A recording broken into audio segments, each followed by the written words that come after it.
Niech to będzie wielkim znakiem ostrzeżenia dla wszystkich polityków dzisiejszej Rzeczypospolitej, zwłaszcza dla tych, którzy obecnie rządzą. Do czego prowadzi arogancja władzy i poczucie bezkarności, czy też, jak wolę to nazwać, terror praworządności. Bo dzisiaj mamy do czynienia, proszę Państwa, z terrorem tak zwanej praworządności. Cześć moi drodzy, witam Was. Dzisiaj chciałbym powiedzieć parę słów o burdelu, jaki pisowcy zrobili, no i oczywiście pozostawili po sobie. No teraz oczywiście im ten burdel pasował i teraz, gdy obecna koalicja próbuje go uporządkować, wymieść śmieci, wynieść gnój, pisowcy strasznie się buntują, burzą konferencje prasowe, no i oczywiście zamach na demokrację, łamanie konstytucji. No, te teksty wszyscy znamy, tutaj nie będę ich zbyt dużo przytaczał, bo są powtarzane kilka razy dziennie. I też może pod koniec, zobaczę jak się rozgada, może pod koniec jeszcze wplotę wątek ministra Zero, czyli Miękiszona Ziobry. Ale przejdźmy do głównego tematu, że tak powiem, od razu zacznę z grubej rury. 501 milionów euro to jest jakieś 2 miliardy 345 milionów PLN-ów. To jest, moi drodzy, kwota, którą musiała zapłacić Polska i polscy podatnicy za konflikt nieudolności rządów Zjednoczonej Prawicy. To jest tak ni mniej, ni więcej, a koszt wybudowania na przykład 4 dużych szpitali, 350 szkół, 60 kilometrów w pełni urządzonej drogi, 45 długich mostów i tym podobne. Te pieniądze Polska straciła bezpowrotnie, między innymi właśnie dzięki Ziobrze. Tutaj można przeliczać na wiele różnych sposobów, chociażby budowy czy remontów domów, dróg, mostów, odbudowy infrastruktury miejscowości i ludzi pokrzywdzonych po powodzi. Ale tych pieniędzy nie mamy i mieć nie będziemy dzięki właśnie patowładzy PiS. Pieniądze przez nieudolność rządu Morawieckiego i butę Zjednoczonej Prawicy na czele z ministrem Zero straciliśmy bezpowrotnie. A oni, jak wiecie, wieszają psy na rządzie Tuska, który staje na głowie, aby dźwignąć ten zrujnowany kraj po rządach tej mafii, bo inaczej tego nazwać nie można. Czepiają się jakichś pojedynczych słów wyrwanych z kontekstu ważnej sprawy, zamiast popatrzeć na problem łącznie. Kiedy ta pisowska, szkodliwa dla kraju mafia będzie rozliczona, powiem wam, oby jak najszybciej. Wiem, że prokuratura i wszyscy mają pełne ręce roboty i nie jest łatwo wszystkich wyłapać, rozliczyć w przeciągu roku, a rząd jest obecnie tylko 9 miesięcy i uważam, że i tak 40 paru aresztowanych to i tak duży postęp. Już nawet nie będę pytał i się zastanawiał, kiedy pisowski beton przestanie powielać kłamstwa wyartykułowane w pisowskich szczujniach przez pisowskich funkcjonariuszy. Kłamstwa, nieudolność, zaniedbania powinny być równie karane jak przestępstwo czy kradzież. To jest takie moje zdanie. Dzisiaj zmarnowano. Dziękuję bardzo. To nie jest Państwo chcecie bronić i przed... Dziękuję. Pytanie Pamiętaj... zadaje pan poseł. Krzyczała w sposób historyczny pani premier Szydło. Pani nie... Proszę zejść z mównicy, to nie jest wniosek Pan formalny. nam to wyjaśni. Wniosek o ukaranie pana, jeżeli pan nie opuści mównicy. Dokąd prowadzicie Polskę? Dziękuję. Komu... Pytanie zadaje... Jakby to nie była nasza Unia, to były jakieś obce Pytanie ciała. zadaje pan poseł. Powtórzę słowa Dziękuję. przewodniczącego. Pytanie zadaje pan poseł.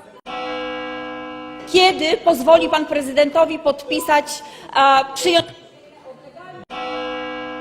Wpisaliście Polskę do... Panie pośle, mógłby pan nie krzyczeć?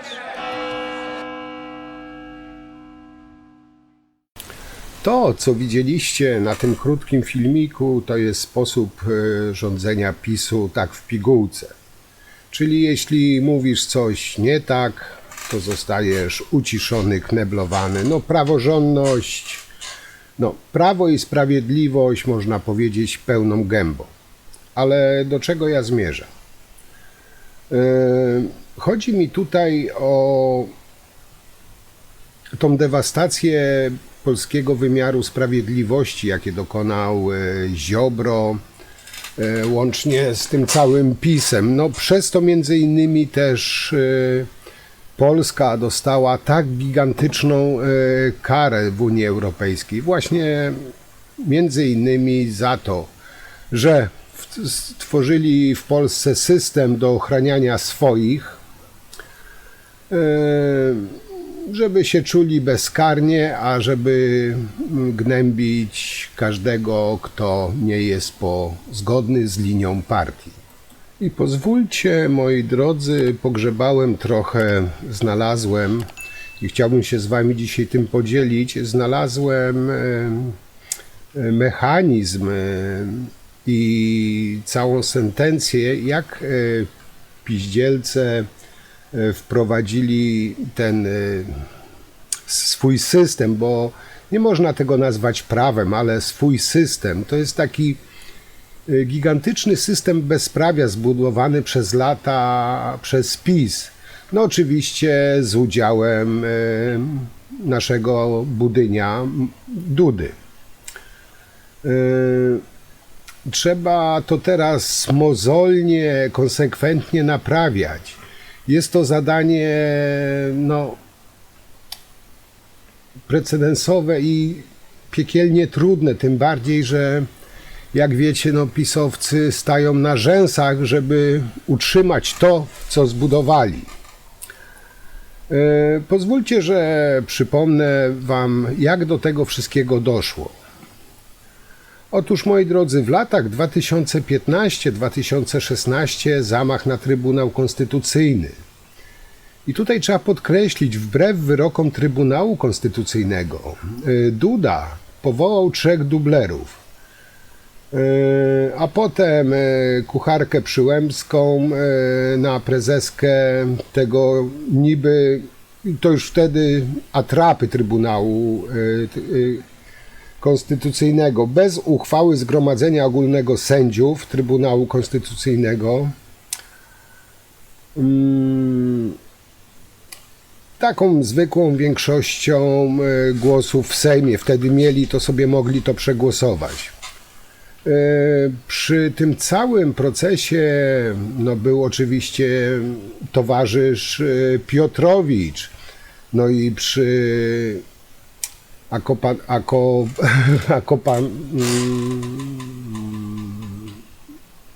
jak to nazwać? Przy przyklasku Pawłowicz.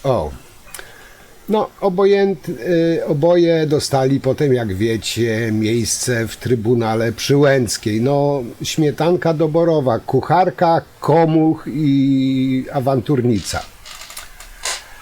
Europejski Trybunał Praw Człowieka w wyroku z 2021 roku uznał, że nie jest to niezawisły i bezstronny sąd konstytucyjny.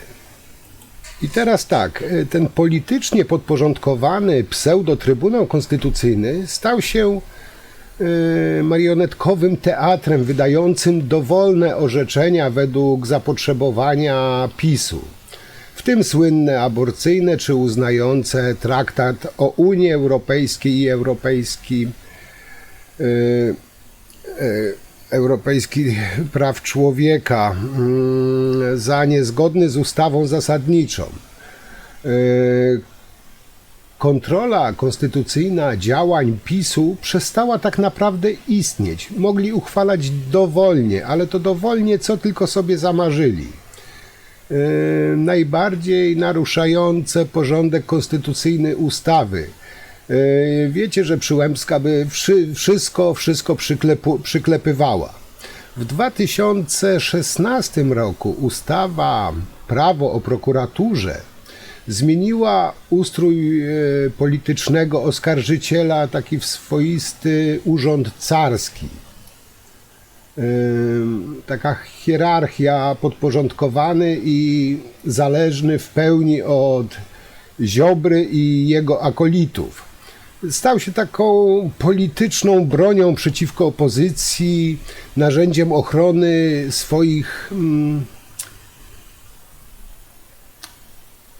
swoich i taki, jakby to wam to określić, taki iloraz dysponowania gigantycznymi środkami z Funduszu Sprawiedliwości. Z tego między innymi finansowano inwigilację opozycji i niewygodnych obywateli za pomocą Pegasusa. I tutaj nie było żadnej, ale to żadnej możliwości konstytucyjnego skontrolowania tej ustawy, bo w 2015, zaraz po przejęciu władzy, przejęli właśnie Trybunał Konstytucyjny i zrobili z tego partyjną przybudówkę do przyklepywania wszystkiego, co sobie Jarek czy Zbyszek Ziobro wymyśli.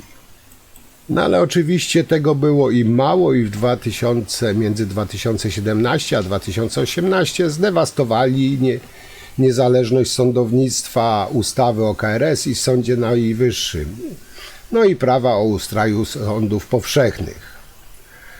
Choć były skrajnie niekonstytucyjne, polityczny wybór sędziowskiej piętnastki w Radzie, wyrzucenie sędziów Sądu Najwyższego, w tym pierwszej prezes, mimo 6-letniej kadencji wynikającej wprost z konstytucji, poprzez takie prymitywny, ale sprytny zabieg obniżenia wieku emerytalnego. Stworzenie mechanizmu gnębienia niezależnych sędziów z niesławną Izbą Dyscyplinarną, choć właściwszą nazwą byłaby inkwizycja. Nikt nie mógł tego zbadać, czy to jest zgodne z konstytucją, bo w 2015 obsadzili Trybunał Konstytucyjny niezgodnie z konstytucją swoimi ludźmi, a Duduś to przyklepał.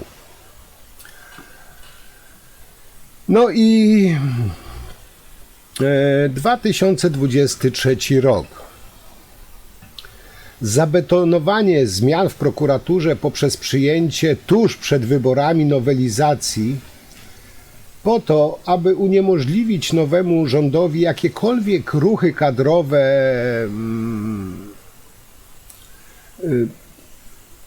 żeby w ogóle móc usunąć ludzi Ziobry. Oczywiście brak było możliwości skontrolowania tych zmian. Dlaczego? Bo w 2015 przejęli Trybunał Konstytucyjny. Zbigniew Ziobro w tej wypowiedzi, którą usłyszeliśmy przed chwilą, mówi, że nie zna tej opinii. Znaczy, znają ją wszyscy. Moi drodzy, od 2015 roku do końca ich nierządów, czyli do 2023 roku, od samego początku zamachu konstytucyjnego, polskie społeczeństwo głośno i aktywnie protestowało przeciwko dewastacji ustroju i demontażu demokracji i państwa prawa. Wieloletni, spontaniczny i szczery opór obywatelski, w tym także środowisk prawniczych, był obok konsekwentnej pracy w tamtejszej opozycji demokratycznej jednym z kluczowych czynników do upadku tego pisowskiego reżimu władzy w 2023 roku. Wobec braku od 2016 roku niezależnego Trybunału Konstytucyjnego, jedyną ochroną prawną obywateli przed autokracją PiS-u pojawiała się w przestrzeni europejskiej. Dzięki zaangażowaniu Komisji Europejskiej, Parlamentu Europejskiego, procedurze z artykułu 7 Trybunału Unii Europejskiej pierwszy raz w historii Unii kraj członkowski został napiętnowany za łamanie fundamentów demokracji europejskiej określonych w artykule 2 traktatu, a przede wszystkim dzięki kluczowym wyrokom TSUE. No ale także, jak wiecie, licznych skarg przeciwnaruszeniowych i inicjowanych przez Komisję dotyczących naruszenia artykułu 19 Trybunału Unii Europejskiej, czyli zasady skutecznej ochrony sądowej i niezależnego sądownictwa. A potem także Europejski Trybunał Praw Człowieka i tutaj tacy ludzie jak Dolińska, Ficek, Adwęcze, Parma, Tuleja, Żurek, Wałęsa i dziesiątki innych obywateli, których nie miało gdzie się zwrócić, to się zwracali do sądów europejskich. Udało się prawnie podważyć wszystkie zmiany dokonane przez PiS. Ci, którzy krzyczą dziś głośno o gwałcie na praworządności, łamaniu konstytucji, w tym ci, którzy nielegalnie zasiedli w polskich sądach i bucznie pouczają świat o owych rzekomych gwałtach, sami tak naprawdę doprowadzili do niespotykanej zapaści w systemie ustrojowym państwa. Wiedzą, że muszą ponieść za to odpowiedzialność.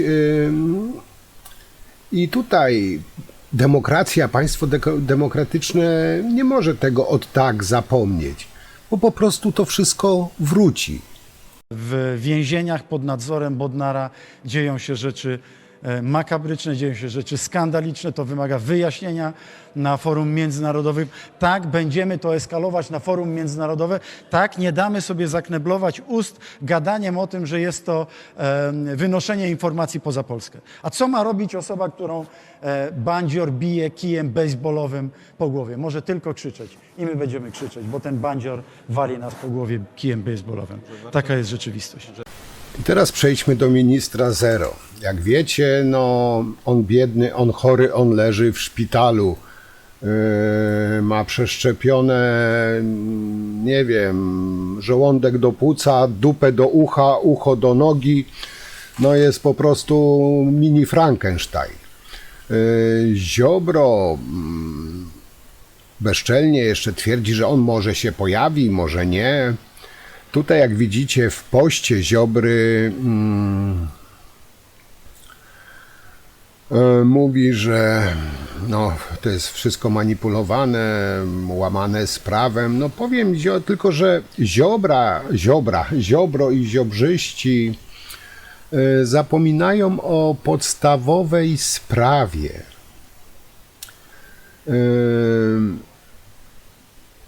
Bo teraz oni mówią o cywilizowanej Polsce, że reżim Bodnara, że tortury. To chciałbym wam coś pokazać i porównajcie sobie, moi drodzy. Oni krzyczeli, jak zobaczyli ogolonego na łyso księdza Salcesona, że jest katowany, jaki dar mordę na swojej konferencji, że rzeźnik Bodnar katuje biednego księdza. Tutaj to zdjęcie, które to widzicie, to jest pan Wojciech Kwaśnik, ofiara działań Kamińskiego, nazywanego przez Dudę kryształowy Mariusz. No i Ziobry, zwanego dalej Zerem. Tak, to oczywiście jest nic w porównaniu z księdzem Salcesonem, prawda? Dla nich cywilizowana Polska to taka, w której ludzie siedzą miesiącami w aresztach wydobywczych, wieszają się w celach należąco, kobiety umierają na ciążę, dzieci popełniają samobójstwa, ofiary przestępstw nie są okradane przez Ministerstwo Sprawiedliwości. Dla pisowców, dla ziobrzystów to jest właśnie cywilizowana Polska, nie taka, w której wykańcza się ludzi. Tu jeszcze jedno zdjęcie znalazłem i też dla porównania już nie jest tak drastyczne. Ale też zobaczcie po aresztach wydobywczych ludzi, którzy byli przed i wyszli po areszcie wydobywczym. I oni narzekają, że ksiądz Salceson ogolił sobie łeb na łyso, zgolił brodę i on jest skatowany, że Morawiecki mówi, że tortury są stosowane. Więc kurwa, przepraszam za wyrażenie, porównując te zdjęcia, to jakim katem, jakim bydlakiem był Ziobro i ziobrzyści, skoro ludzi do takiego stanu doprowadzali. I oni mówią, że teraz obecna koalicja gangsterskie metody prowadzi. A jakie to były metody, kiedy Giertycha glebowano, kiedy Czazastemu przystawiano broń do głowy, kiedy do Gawłowskiego wjechano z drzwiami? Ja już nie wspomnę o Blidzie, która szczeliła sobie w tył głowy. Kto tu jest mafią? Kto tu jest przestępcą? A tym wszystkim litującym się nad stanem zdrowia Ziobry chciałbym też przypomnieć, że to właśnie z jego polecenia prokurator przesłuchiwał kobietę w trakcie porodu. I mam nadzieję, że to chociaż na chwilę co niektórym zamknie gęby i czasami pomyślą, zanim coś powiedzą. Przypomina mi się taka sprawa, bo on był też prokuratorem w 2006 i 2007. Słynna sprawa pani Marii, która miała akcję porodową w szpitalu i wtedy trzeba było przerwać nawet akcję porodową, dlatego że wparowali funkcjonariusze CBŚP na wniosek prokuratury, żeby panią Marię przepytać na okoliczności różne. Nie było żadnych wątpliwości. Ja jestem daleki od tego, żeby przepytywać osoby bardzo chore. Dlatego był ten biegły. Biegły ocenił, że te dokumenty, które dostał z 5 miejsc, bo on nie dostał z jednego miejsca, z 5 miejsc, gdzie był badany, gdzie się leczył Ziobro, wystarczą do tego, żeby przedstawić opinię. Ja wierzę biegłemu, a nie panu Ziobry i posłom, którzy opowiadali różne historie tutaj, żeby pokazać, jak ciężko chory jest pan Ziobro. Się okazuje, że pan Ziobro tak, z jednej strony ma czas na spotkania z Kaczyńskim, z drugiej strony występuje w Republice, z trzeciej strony przejeżdża kilkaset kilometrów, żeby za chwilę się pod domem pojawić, udzielać konferencji prasowych, a nie ma czasu przyjść na komisję śledczą. To jest kpina. Powiem wam tak jak Morawiecki panicznie boi się zeznań Kuczmirowskiego w sprawie RARS, tak samo Kaczyński boi się zeznań Ziobry w kwestii demolki w wymiarze sprawiedliwości. Jeśli dojdzie do oskarżenia Miękiszona, a tym bardziej aresztu, to Ziobro będzie sypał jak rolnik pole jesienią, bo to jest najzwyklejszy tchórz. I nie jest to żadną tajemnicą i każdy, kto ma otwarte oczy, to widzi, że Ziobro, no zauważcie, że po przegranych wyborów Ziobro był jaki fafarifa, urabura, jaki był cwaniaczek, na mównicy sejmowej krzyczał, groził, wyśmiewał, a jak pojawiły się oficjalne wyniki, nagle skubaniutki zachorował, nagle on biedny, on chory, on leży w szpitalu. I Jezu, każdy ma się nad nim bardzo litować, użalać, bo biedaczysko, kurde, chory. Ale zobaczcie, w jaki sposób on jest chory. Jeśli ma się stawić na komisję, on jest chory, on nie może mówić, on jest umierający, on walczy o życie, no, szarpie się z kostuchą, nie dopuszcza kosy do siebie, ale w telewizji Republika, cyk, jeb, wywiad przez parę godzin. Wbili się do Ziobry, do chałupy w kilka godzin, cyk, Ziobro jest. Na Twitterze napieprzać, cyk, Ziobro jest. On tylko, kurde, nagle choruje, on nie może się pojawić na komisji. No, cuda na kiju. I powiem wam, moi drodzy, że teraz no, trzeba tylko pilnować i tutaj zadanie dla służb i prokuratury, aby zaraz po uchyleniu immunitetu Ziobry no, nie zwiał gdzieś do Ameryki Południowej. Już no, nie stać nas na popełnienie tych samych błędów, co w przypadku Szopy. A on nawet nie miał wtedy immunitetu. I teraz tak, Ziobro już któryś raz z kolei został wezwany na przesłuchanie. Komisja śledcza do spraw Pegasusa uznała, że wreszcie dopadnie Ziobrę,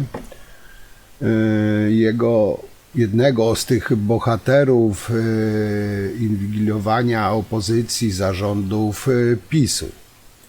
Bo jak wiecie, że to Ziobro kupił dla specsłużb Pegasusa super narzędzie do włamywania się m.in. na telefony, finansując poniekąd ten zakup z Funduszu Sprawiedliwości.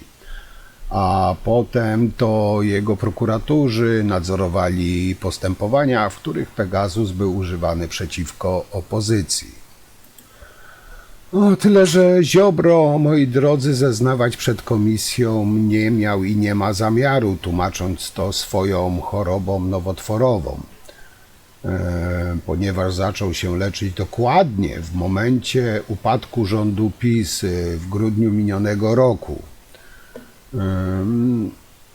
Jest to grubymi nićmi szyte, no zresztą rodziło to już niejedne teorie spiskowe, że tak naprawdę Ziobro symuluje, bo boi się komisji śledczych i prokuratury. No tutaj to bym akurat w to był w stanie uwierzyć. Prokuratura, która dzisiaj po zmianie władzy chcą go po prostu rozliczyć. No ale Ziobro, jak wiecie, momentalnie po przegranych wyborach zachorował oczywiście. Cała Zjednoczona Prawica, no murem jest za Ziobro, no oczekują, że wszyscy będą ronić wielkie łzy, bo Zbyszek jest chory, bo Zbyszek cierpi, no i Zbyszek nie może odpowiadać za swoje przekręty. Poznaliśmy datę przesłuchania pana ministra Zbigniewa Ziobro. Czy pan minister powinien się pojawić przed obliczem komisji i zeznawać? No, jeżeli mnie pan pyta, to uważam, że nie. Z jednego prostego względu. Komisja działa niezgodnie z prawem. Wątpliwa podstawa prawna w ogóle powołania biegłego. A co to za biegły, który stwierdza, że pacjent może coś robić, jeżeli nie zna wszystkich dokumentów, a pan minister się leczy również w ośrodku za granicą? No dziwne to jest. Trybunał Konstytucyjny zakazał funkcjonowania tej komisji. Jej formalnie nie ma. Oczywiście pan minister Ziobro ma pełne prawo spotykać się z każdym posłem, może z posłami, byłymi członkami tej komisji, z nimi rozmawiać na temat, oczywiście w ramach posługiwania się informacji jawnymi. Natomiast jeśli chodzi o tak zwane wezwanie na przesłuchanie, to w mojej ocenie ono jest bezprawne, w związku z powyższym pan minister nie powinien się jemu podporządkowywać. Nie wiem, jaka instytucja miałaby wezwać pana ministra, bo ta instytucja moim zdaniem nie istnieje, od kiedy Trybunał Konstytucyjny wniósł zabezpieczenie w tej sprawie i podjął decyzję, że tak naprawdę ten organ działa nielegalnie. Więc gdyby minister Ziobro stawił się na to przesłuchanie, no to kiedyś mógłby zostać skazany na przykład za współudział w jakiejś nielegalnej działalności, nielegalnej instytucji. No nie ma, naszym zdaniem ta instytucja nie powinna w tej chwili działać. Taka jest decyzja Trybunału Konstytucyjnego. To jest gra polityczna, to jest thriller medyczny nad stanem zdrowia Zbigniewa Ziobro. Ja widziałem opinię, czytałem tą opinię, wiem jaki jest stan zdrowia Zbigniewa Ziobro, więc widzę, jak jego koledzy ordynarnie wprowadzają opinię publiczną w błąd, próbując sugerować, że my się nad Zbigniewem Ziobro znęcamy, a de facto traktujemy go jak każdego innego obywatela. I to jest istota państwa, żebyśmy byli wszyscy wobec prawa równi. Dziś mi się wydaje, że jest taka raczej mentalna blokada po stronie Zbigniewa Ziobro, który w dalszym ciągu myśli o tym, że jest ponad prawem, stawia się ponad prawo. Dziś wszyscy są równi wobec prawa. Nie ma przeciwwskazań zdrowotnych, żeby pan Zbigniew Ziobro przyszedł przed oblicze komisji. Są tylko argumenty polityczne po stronie dzisiejszej opozycji. Prokuratura zamówiła opinię o stanie zdrowia Ziobry, która jest jednoznaczna, że Ziobro rzeczywiście walczy z nowotworem, ale w tej chwili jest w dobrej formie i może zeznawać. No, czemu ma nie móc zeznawać, skoro dla Ziobry rodząca kobieta mogła zeznawać, mogła se przerwać poród, bo Ziobro wysłał swoich prokuratorów do tej kobiety, więc czemu Ziobro ma nie móc zeznawać? Kurwa, co on jest taki delikatny, taki ach, och? Powiem wam tak, spodobało mi się który powiedział jeden z komisji, jeden członków z komisji sejmowej do spraw Pegasusa, a dokładnie chodzi o Trele. Powiedział tak: jeśli rzeczywiście Ziobro jest chory i nie udaje, przesłuchamy go w szpitalu. No bo czemu nie? No przecież tak wam mówiłem, Ziobro jest draniem nad draniami, delikatnie ujmując, i on nie miał kompletnie dla nikogo litości. I tak mówiłem, no te głośne przesłuchanie rodzącej kobiety, no jakim trzeba być bydlakiem, żeby wysyłać prokuratorów do właśnie rodzącej kobiety. No to zostawię bez komentarza, bo zaraz popłynę z bluzgami. No ale trzeba tutaj też podkreślić, że ten tchórz miękiszon Ziobro był przecież ostatnio torturowany wielogodzinnymi wywiadami w pisowskich mediach, w Ruspublice i w Polsce. Tchórz ma czas i siły występować w mediach Kaczyńskiego, ale jest ciężko chory, żeby zeznawać przed komisją. No taka to choroba, no. A te pisowskie media już nawet nie ukrywają, że po prostu ten przekaz, ten ściek, który wylewa się z odbiorników pisowskich mediów, jest kierowany do takich typowych głupków. Bo oni wierzą w to, że Ziobro jest ciężko chory, ale nie skojarzą tego, że potrafi wiele godzin udzielać wywiady, a nie ma siły biedaczysko pójść zeznać na komisję. No taki był chojrak, jak był ministrem, jak stracił ochronkę, to się okazało, że jest zwykłym zerem, tchórzliwym, zwykłym zerem. Powiem wam tak. Sprzątanie po Ziobrze będzie czasochłonne. Zacząć trzeba od likwidacji tej neo-KRS i zmian w prokuraturze. Wyzerować cały Trybunał Konstytucyjny, bo jest zainfekowany i śmierdzi po prostu pisowskim łajnem. Cofnąć te nominacje neosędziów, bo ich weryfikacja byłaby no, taką niemoralną nagrodą. Tak o szybkiej naprawie sądów no, powinni zdecydować się już tak naprawdę dawno i nie zwlekać z tym i nie patrzeć na te skamlanie pisowców. Zresztą, moi drodzy, afera wizowa to jest jedno, Pegasus to jest jedno, no tego to jest góra lodowa, już zresztą wam mówiłem i założę się, że Ziobro nie w jednym gównie jest umoczony po uszy, dlatego też tak panicznie boi się zeznawać. Bo nie można powiedzieć, że on się nie boi. Rozpieprzył cały system prawny w Polsce. Między innymi przez niego Polska tak gigantyczne kary płaciła. Na miejscu Ziobry to bym myślał o turystyce, tam gdzie już są przetarte szlaki, gdzie jego przyjaciel Szmyd zwiał na Białoruś. No tam już kolega pewnie metę przyszykował, wszystko omówił, także Zbyszek, nie pękaj, jakby co, uciekaj na Białoruś. Okej, kochani, ja będę kończył. To tak połączyłem w sumie dwa tematy połączyłem w jeden. Mam nadzieję, że wam to nie przeszkadza. W sumie to jest powiązane, bo tą praworządność, ten cały system pisowski, no przecież Ziobro był głównym bohaterem tego wszystkiego. Także ustawiali to wszystko pod siebie. W Sucharze Dnia, moi drodzy, z 3 filmików złożyłem wam tak jakby jeden. I chodzi tutaj o ten pisowski Trybunał Konstytucyjny, a bardziej farsa Trybunału Konstytucyjnego. Także na dzisiaj, moi drodzy, to tyle. Tak mówiłem, będę częściej wrzucał, bo teraz jestem uziemiony na razie, bo mam samochód na warsztacie. Także pomęczę was odrobinę, jeśli będę miały, bo nie wiem, czy mi jutro samochód oddadzą, czy w środę, ale póki siedzę w domu, to niestety, ale będę was molestował moimi monologami. No na dzisiaj tyle. Dzięki. Jak zawsze piszcie, komentujcie, oceniajcie. Do zobaczenia przy następnym materiale. Cześć.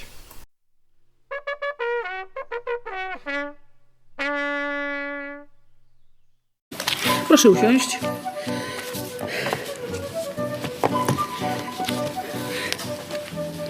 Proszę wstać i usiąść jeszcze raz. Dziękuję. Myślałam, że pan tutaj... Dziękuję uprzejmie. Trybunał Konstytucyjny, rozpatrując wniosek złożony przez przedstawiciela Sejmu, postanowił oddalić wnioski o wyłączenie sędziów. Odpisy wraz z uzasadnieniem zostaną doręczone do Sejmu. Dziękuję bardzo. Wysoki Sądzie, ale czy mogę słowo? Jedno? Proszę bardzo. Wysoki Sądzie, moja obecność... Trybunale. Przepraszam bardzo, naleciałość zawodowa. Wysoki Trybunale, moja obecność legitymowałaby dalsza coś, z czym się fundamentalnie nie zgadzam, jako przedstawiciel Sejmu, jako poseł, ale także jako obywatel. Jako poseł ślubowałem rzetelnie i sumiennie wykonywać obowiązki wobec narodu i przestrzegać konstytucji. W związku z powyższym ja opuszczam salę. Dziękuję. Bardzo proszę usiąść. Trybunał teraz mówi. Proszę usiąść. Nie dałam panu zgody. Proszę usiąść. Ale ja wychodzę, Wysoki Sądzie, bardzo mi przykro. Ale panu nie może być, proszę pana, oświadczam panu, że opuszczając posiedzenie w tym momencie bez zgody Trybunału Konstytucyjnego, dopuszcza się pan naruszenia powagi Trybunału. Rozumiem. I upominam pana, że postępowanie się toczy, ja panu nie zezwoliłam na opuszczenie sali. To jest lekceważenie. Proszę pana, pan się zachowuje skandalicznie. Na co pan się powołuje? Na jaką przysięgę? Ślubowanie. Co pan ślubował? Przestrzegać konstytucji. A konstytucja przewiduje Trybunał Konstytucyjny? Wysoki Trybunale. Przepraszam, nie ma wysoki. Przewiduje Trybunał Konstytucyjny czy nie? Wysoki Trybunale. Przepraszam, teraz ja, chwileczkę. Konstytucja przyznaje kompetencje Trybunałowi? Przyznaje. Dlaczego pan, na jakiej mocy, na podstawie czego pan decyduje sobie na lekceważące działania? Dobrze pan wie, że jest transmitowana, posiedzenie jest transmitowane. Na jakiej podstawie?